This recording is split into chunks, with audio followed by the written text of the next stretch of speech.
In this video, we're going to go over the level blueprint I've set up for testing ultradynamic weather and GES together. So let's get that installed.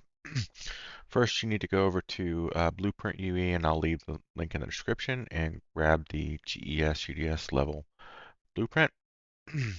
Scroll down, copy it, and then go to your project and go and open your level blueprint and just paste it in.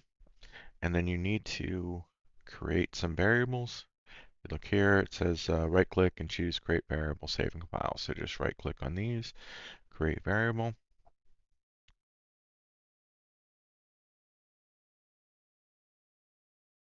Okay, and the other thing you need to do, this will probably be blank, so just go in here and type in GES and choose GES main menu widget and compile and save. Now when you run it, you're going to get a nice little menu here. All right, and you can see escape for exit and clear skies, rain, thunderstorm, and changing the wind direction, cycling through the weather, and the multiplier. So let's give it a test here. So if we hit 2 for rain, thunderstorm, it'll transition, escape, and I actually haven't enabled any of the systems. Let's just go ahead and enable Megascans so we can see. All right.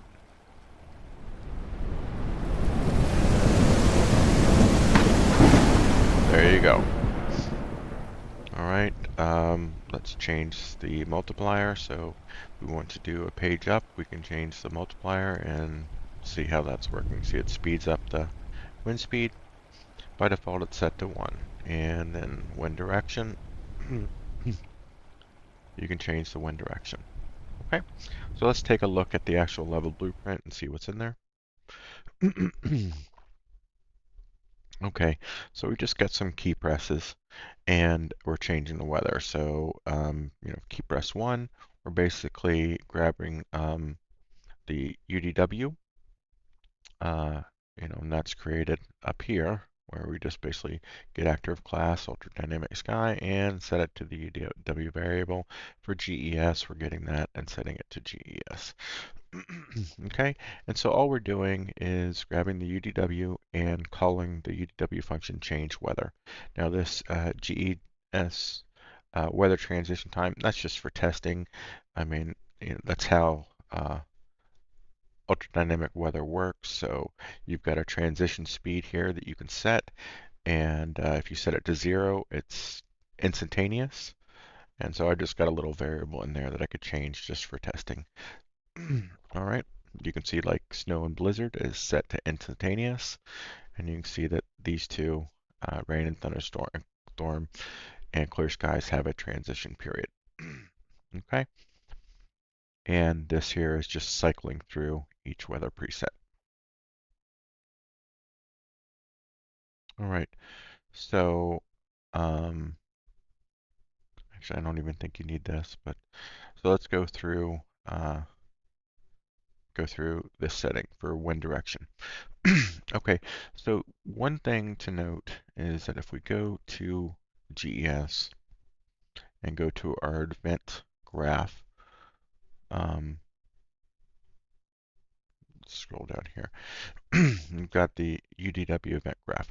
Okay, so what we're doing here is basically, sorry, right here. Nope, where is it? There we go.